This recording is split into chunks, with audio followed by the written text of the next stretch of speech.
पंढरीचा कानडा राजा पंढरीचा। प्रत्येक संतांचं चरित्र काही ना काहीतरी शिकून जातं पहा।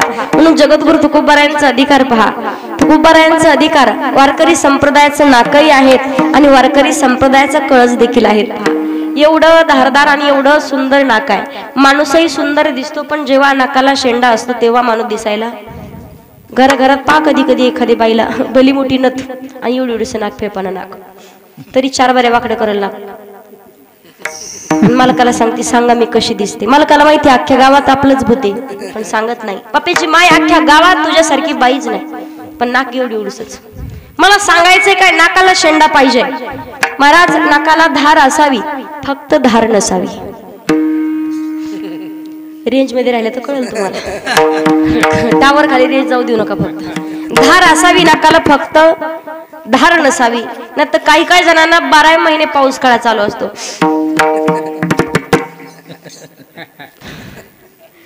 कळतंय ना। एक बाई होती पा, तुम्हाला सांगते, काळी डोक ढेकट टाकली तर ओळखायला नाही यायची। भाकरी करायला बसली, थपडांग थपडांग, बरं भाकरी करू नका, नेमकी तिला सर्दी झालेली, नुसती सर्दी नाही पिकलेली सर्दी, आणि कुणीकडून 2-4 माशांनी नाकाच्या समोर गंग गंग गंग असं केलं परत पिठात। पप्याच्या बापानं जरा जपून भाकरी खात जा, पाच कधी कधी किचन मध्ये काय भानगडी नेमकी। मला सांगायचंय काय, वारकरी संप्रदायाचं नाक आणि वारकरी संप्रदायाचं कळत जगद्गुरु तुकोबारायत, आणि तुकोबारायांचा अधिकार माझी मदत झाली अनवरवाचा।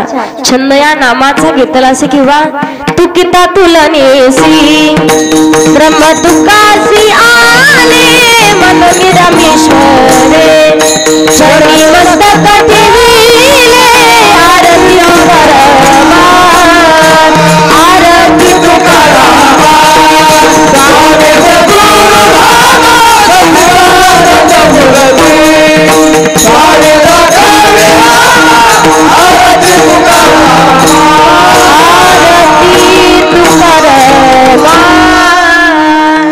तुकिता तुलनेसी ब्रह्म तुकासी आले म्हणून रामेश्वरे, चरणी मस्तक ठेविले जगद्गुरु तुकोबारायांचा अधिकार आहे। अनुरणू या तो कडा तुका आकाश एवढा किंवा जगण्याचा पाया, चालण्याची बाळा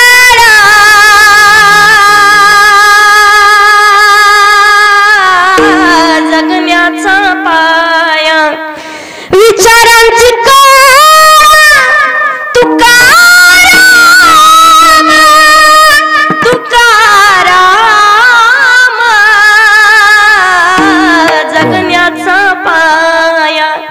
शब्दांचे इमान अक्षरांचे रान, अभंगाचे पान तुकाराम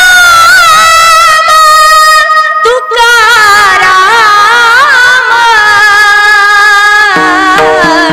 जगण्याचा पाया।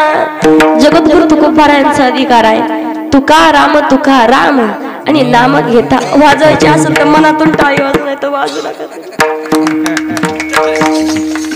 टाळी वाजवायला हात पुढे करते परत माग घेते, हातच करू नका ना मग तुम्ही, वाजू नका काय अडचण नाही।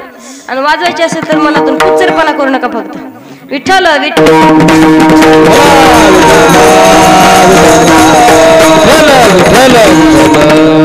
जगद्गुरु तुकोबारायांचा अधिकार आहे, ज्यांचं नाव घेताच यमाच्या अंगाला देखील कंप सुटावा।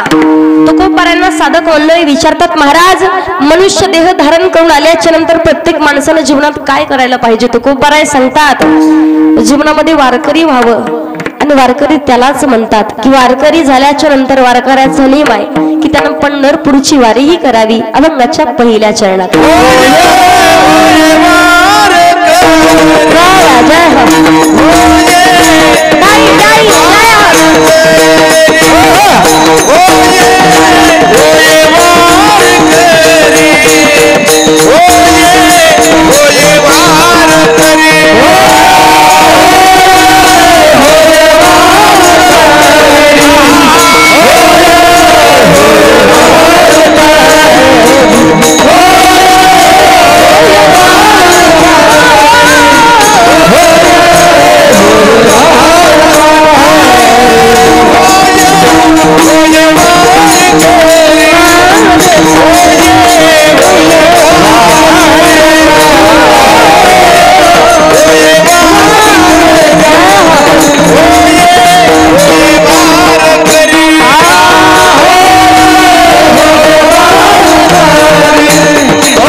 साठी जय हो.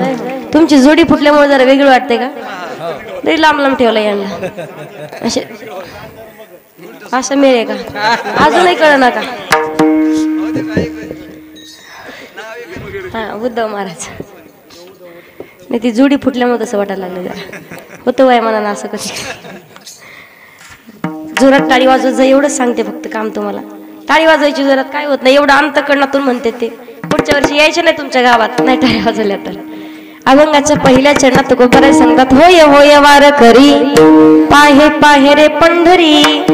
जगद्गुरु तुकोबाराय म्हणतात एकदा तरी मनुष्य देह धारण करून आल्याच्या नंतर होय होय वारकरी. आणि वारकरी होण्यासाठी काय करावं लागेल? तुळशी माळ गळा गोपी चंदन टिळा हृदयी कळवळा वैष्णवांचा. गळ्यामध्ये पवित्र तुळशीची माळ धारण करायची. बरं माळ घालावी पण का घालावी? एकदा तरी माणसानं मनुष्य देह धारण करून आल्याच्या नंतर पवित्र तुळशीची माळ गळ्यात घालायची. ज्याच्या गळ्यात माळ तोच होय होय वारकरी. वारकरी तर म्हणतात पण त्या माणसानं एकदा तरी जन्माशी येऊनी पहारे पंढरी पंढरपूरची एकदा तरी वारी करावी. पंढरपूरला जायचे का जावं? संसार प्रपंच करत असताना पंढरीशी जा रे आल्यानो संसारा दिनाचा सोयारा पांडुरंगा पाटपाही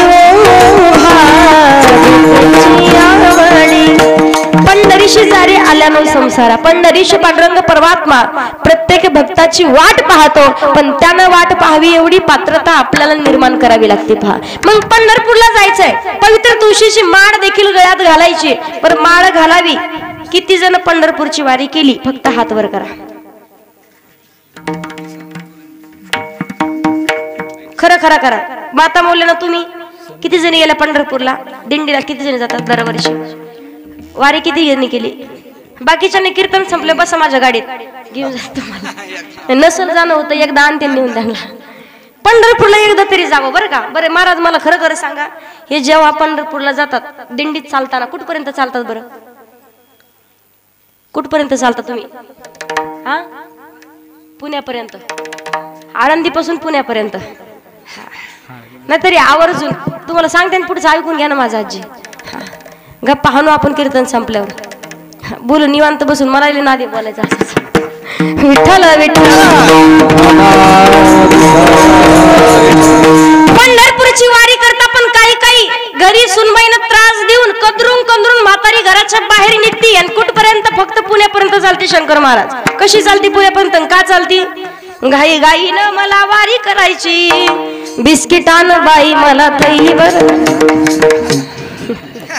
मला माहिती ना काय भानगडी नेमकी. याच्या सारी वारी दुसरी काहीच नाही. तिला वाटतं सुनबाई नंतर तरी चांगलं बोलल पण एकदा तरी पंढरपूरची वारी करावी का? चला हो पंढरी जावो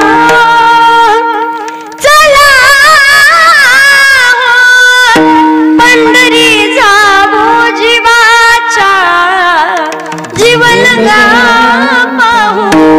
पंढरपूरची वारी त्यालाच वारकरी म्हणतात. वारकऱ्यानं पंढरपूरची वारी करावी. मग काही काही लोक म्हणतील ताई कित्येक दिवस पवित्र तुळशीची माळ गळ्यात घातली नव्हती 50 वर्षाचा झालो माळ घातली पण लोक म्हणायला लागले करून करून भागला. आणि लोकांनी किती निंदा करू द्या. लोक चांगल्यालाही मी सांगू लोक घोड्यावरही बसू देत नाही आणि लोक पायी सुद्धा चालू देत नाहीत. तुम्हाला उदाहरण सांगते पहा. मी एक जोडपं होतं. दोघ जण एक गाढवाला घेऊन निघालं. गाढवाला घेऊन निघाले एका गावापर्यंत पोहोचले. कुठपर्यंत आले? अगोदर आले घनसांगवी पर्यंत. चालत असताना ज्या वेळेला घनसांगवी मध्ये आले असं होतं की जो व्यक्ती होता त्या बाईचा पती तो गाढवावर बसला आणि बाई खाली चालत होती. कशामुळे लोक नाव ठेवतील की बाई गाढवावर बसली घोड्यावर बसली आणि खुशाल म्हणे मालकाला पायी चालायला होती म्हणून मालक बसला.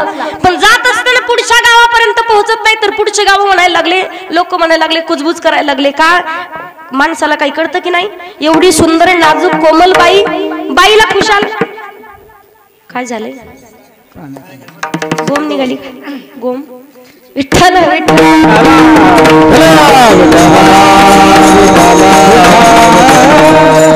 ज्या वेळेला पुढच्या गावापर्यंत चालत येत नाही तर लोक म्हणायला लागले एवढी सुंदर कोमल नाजूक बाई आहे आणि खुशाल म्हणे या माणसाला काही कळतं की नाही? बाईला खाली पायी चालायला लावतोय म्हणे खुशाल स्वतः गाढवावर बसलाय.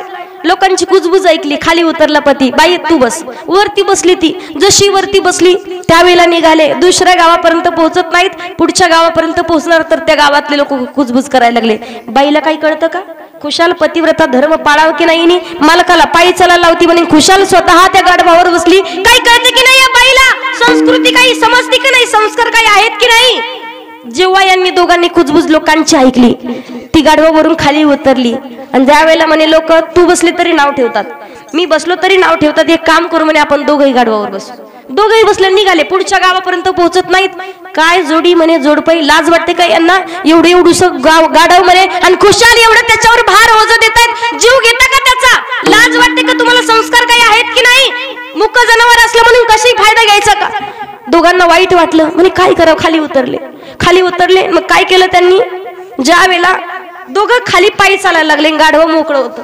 पुढच्या गावात जात नाही तोपर्यंत लोक म्हणायला लागले काय माणसं आहेत, जोडपं काही कळतं की नाही? खुशाल एवढं गाढव असताना दोघंही पायी चालतायत, बसाव की नाही गाढवावर? कोण लोक म्हणायला लागले.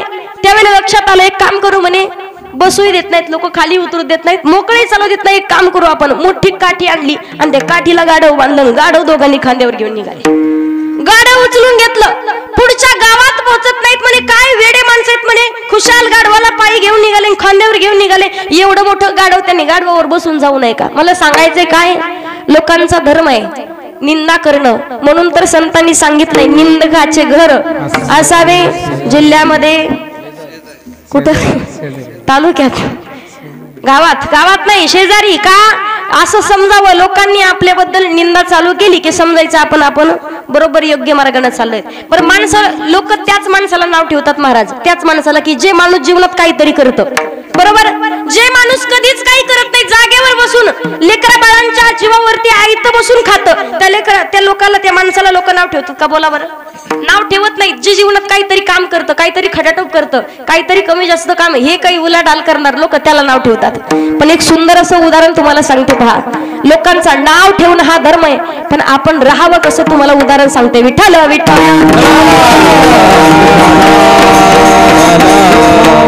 एका गावामध्ये एक शेतकरी व्यक्ती राहत होता. अगदी गरीब कुटुंबातला, गरीब घरातला होता. 2 एकर जमीन होती. शेती नांगरायची म्हणून दरवर्षी त्यांना उन्हाळ्याचे दिवस लागले की शेती लोकांची नांगरण्यासाठी घ्यावी. अगदी 2000 रुपये एकरनं त्याने शेती घ्यावी. ज्या वेळेला लोकांची शेती नांगरत असताना एके दिवशी त्याचा म्हातारा बैल चालता चालता एका विहिरीत पडला. सगळ्यांनी लक्ष देऊन ऐकलं तर कळलं बरं का तुम्हाला. खूप अगदी सुंदर असं उदाहरण आहे. चालता चालता बैल विहिरीमध्ये पडला. सगळे लोक, सगळं गाव जमा झालं. दादा तुमचा बैल विहिरीत पडला, तुमचा बैल. खुशाल बसले म्हणे तुम्ही लाकडावरती. तो म्हणे पडू द्या, पडला तर असं बी तो म्हाताराच झालाय म्हणे, आता कशाला काढायचा, काही उपयोगी काढून म्हणे घेतलं काम करायचं तेवढं. काय माणूस आहे म्हणे, किती स्वार्थी, मुख्य जीवाला खाली पडलाय विहिरीत, काढण्याचं कळत नाही म्हणे याला. दादा तुम्ही बैल काढा. तो म्हणे तुम्ही काढू लागा म्हणे. ती म्हणे आमचं काय अडलंय म्हणे, तुम्हाला लागतोय काम, तुम्ही करून घेता, आम्ही कसं काढणार बैल म्हणे. नाही काढत तर एक काम करा, मरण ना म्हणे तो बैल आतमध्ये. म्हणे मरू दे मेला तर, माझा बैल आहे, तुमचा आहे का? बैल माझे म्हणे, मरू दे मेला तर त्याला वरती काढा. मग लोक म्हणे मरू दे मेला तर वाटतं तुम्हाला, पण तो मेल्याच्या नंतर गावाला त्याची दुर्गंधी सुटन म्हणे. घाण वासेन, घाणेरडा वासेन, गावात राहाव की नाही राहावं अशी अवस्था होईल म्हणे. बैलाला काढा, एक काम करा म्हणे. मग तुम्ही, तो शेतकरी ज्याचा बैल पडला तो काय म्हणतो, एक काम करा, तुम्हाला वास येऊ नये म्हणून तुम्ही गावातला सगळा कचरा या विहिरीत आणून टाका.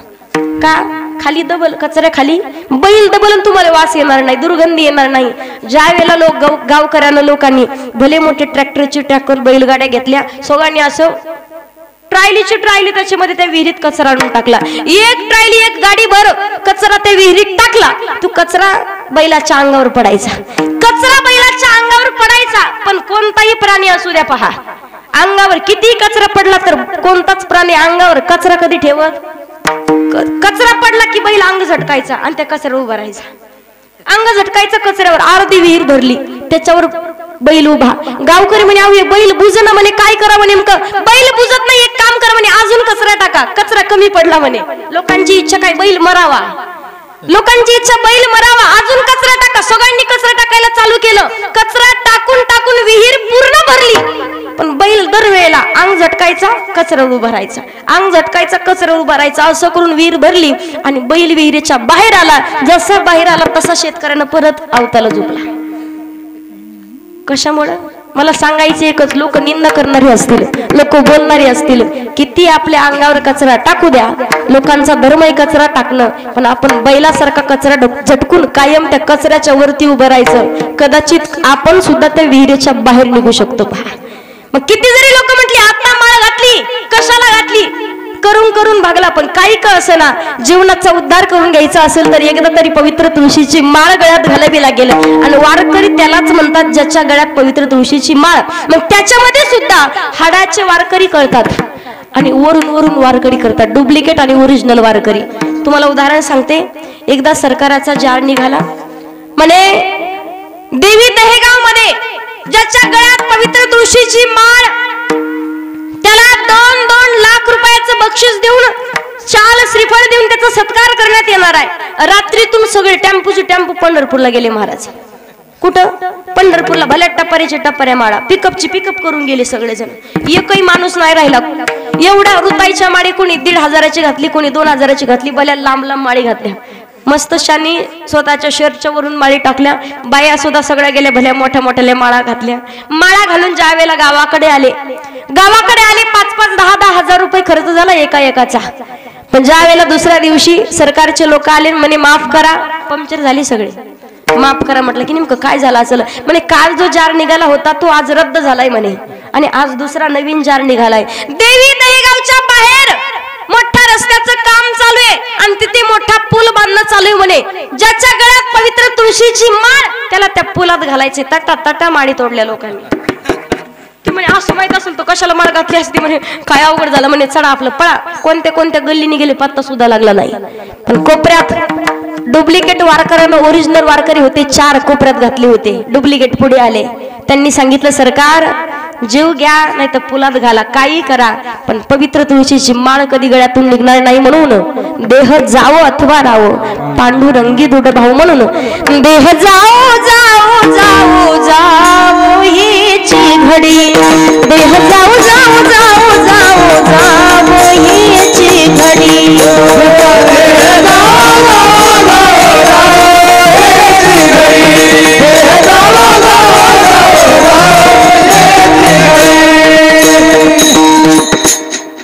देह जाओ जाओ जाओ जाओ हीची घडी.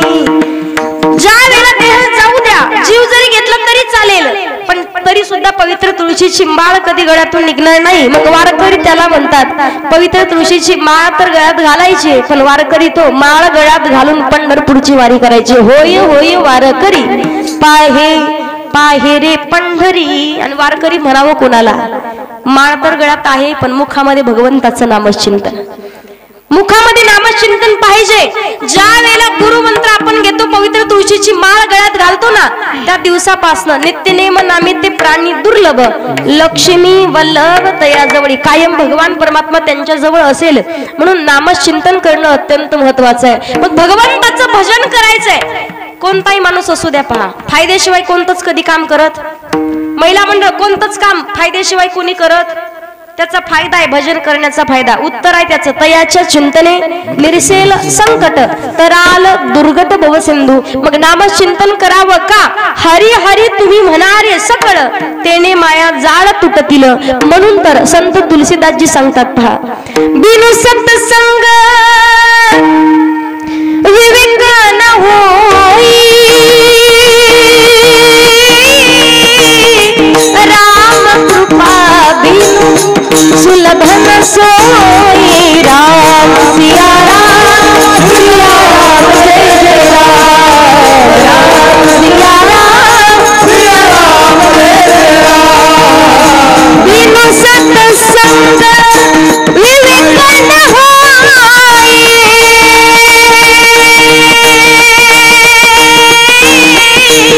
राम कृपा बिनु सुलभ न सोई.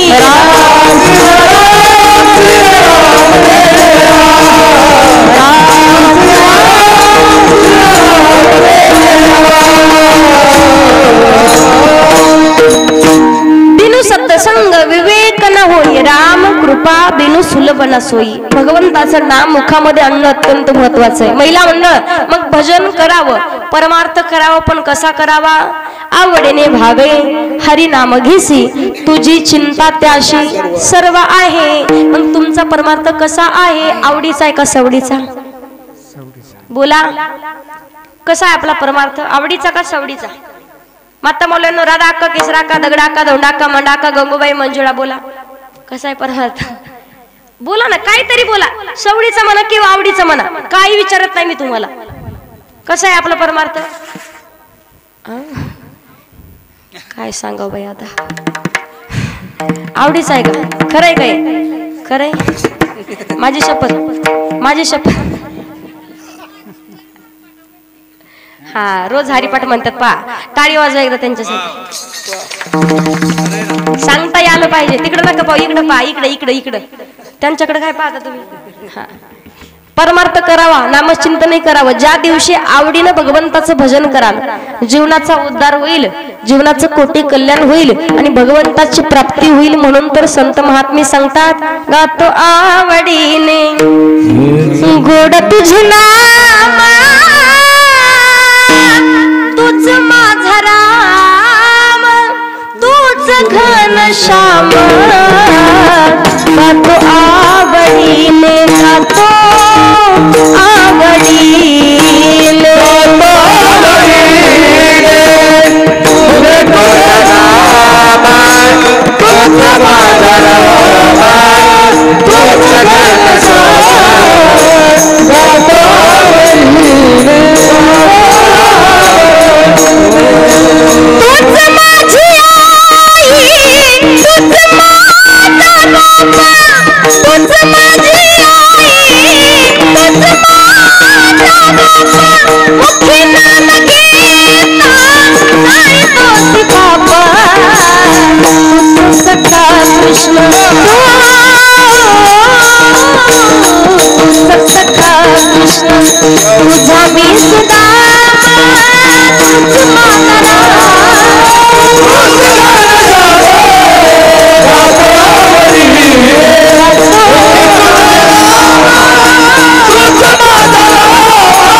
नामचिंतन परमार्थ करावा, पण सवडीन नाही तर आवडीनं करावा लागेल. आताचे माणसं पहा तुम्ही, जपाची माळ, घरी बायको बडबड करती म्हणून महाराज जपाची माळ घेऊन बसतात. रामकृष्ण हरी, रामकृष्ण हरी, रामकृष्ण हरी. झाला का चहा? रामकृष्ण हरी. तुम्हाला उदाहरण सांगते, महिला मंडळ. एक व्यक्ती होता पहा, लग्नाच्या अगोदर 80 किलो होता. लग्न झालं आणि बायकोचं टेन्शन घेऊन घेऊन चपलासहित 35 किलो झाला. भानगड नेमकी गावातली. महाराज म्हणे, तुला झालं काय? म्हणे, काय नाही, बायको उलट्या डोक्याची. म्हणे, काय करती? कडक थंडीच्या दिवसात जर तिला चहा मागितला ना तर शरबत आणून देती म्हणे. म्हणे, असं एक काम करा म्हणे, उन्हाळ्याच्या दिवसात तुम्हाला जर शरबत प्यावासा वाटला तर तुम्ही तिला चहा मागा, म्हणजे तुमचं काम सोयीचं होईल. म्हणे, ठीक आहे. नेमका पितरपाठ चालू झाला.